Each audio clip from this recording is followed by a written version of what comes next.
So you're sitting there thinking you can take on 50 roosters.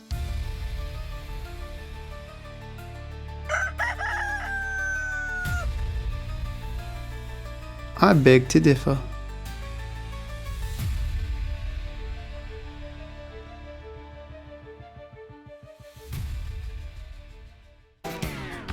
Okay, enough of that.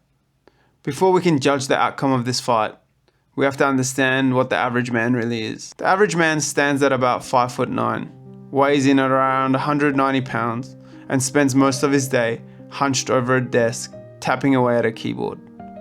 He hasn't sprinted in years, can barely do 10 push-ups without having a heart attack, and while he sits behind a computer believing Mike Tyson's sperm is running through his veins, that one uppercut would evaporate King Kong on the spot, the reality is 50 roosters would shred him to pieces.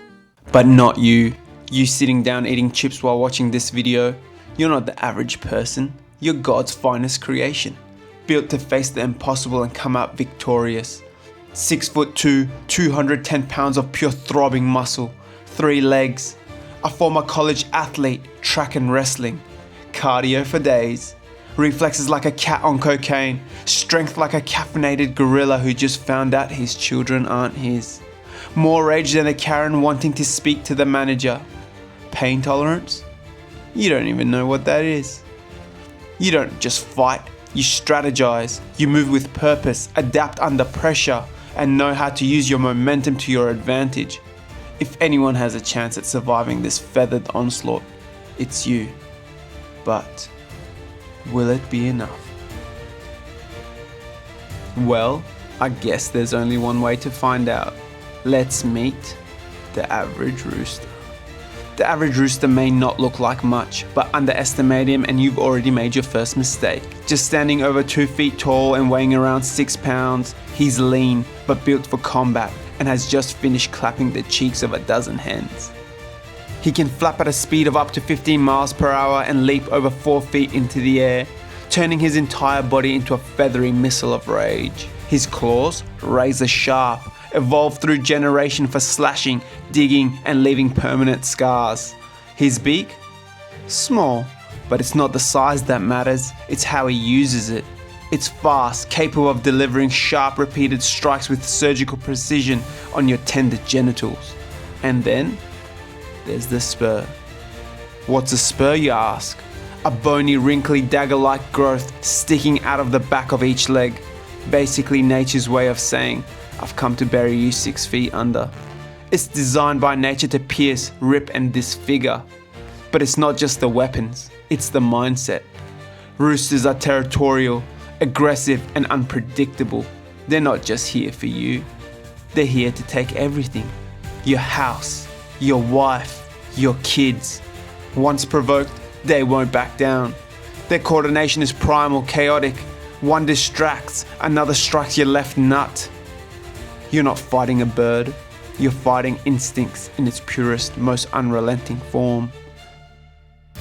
And don't forget, there's 50 of them. Now that we understand the players, it's time to set the scene. You're alone, no weapons, no tools, no help. Just you and 50 fully grown territorial roosters. The battleground? An open field, wide enough to run, but nowhere to hide. Once it begins, they will come for you. They can attack from any side and will swarm you. They do not fear, they do not reason. The fight begins. You stand alone in an open field, alert, tense, anxious, waiting to see where they will come from. And then you hear it. The rustle of the feathers, the scratch of the claws, the war cries. The roosters don't hesitate. They come from all directions, an unpredictable wave of aggression. The first few are easy to handle. A swift kick, a left hook, a stomp on its head. But these aren't one-on-one fights. This is a siege. 5 minutes in, and the average man would have been already winded. But not you. You keep on going, crushing Rooster's skull beneath your veiny feet. You've taken out a few, but at a cost.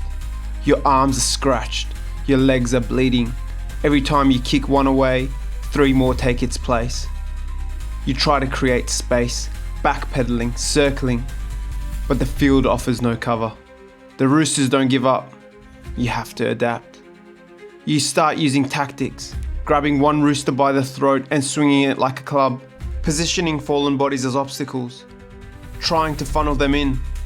But in the heat of the moment, you forgot they can fly short distances. They just keep coming, and you don't know what to do. Now you're running on instinct, covered in sweat, feathers and blood, half yours, half theirs. You're down to your last burst of energy. Around you lie 30, maybe 35 fallen birds. But there is at least a dozen left, and they're not tired, they're not scared. They're angrier now, seeing their fallen brothers enrages them. One hits your back, another your Achilles. You stumble, falling to your knees. This could be it. But maybe, just maybe, you think you're gonna make it out, until a rooster leaps from the shadows, spurs first, slicing your throat right through your jugular. Fatality. Roosters win.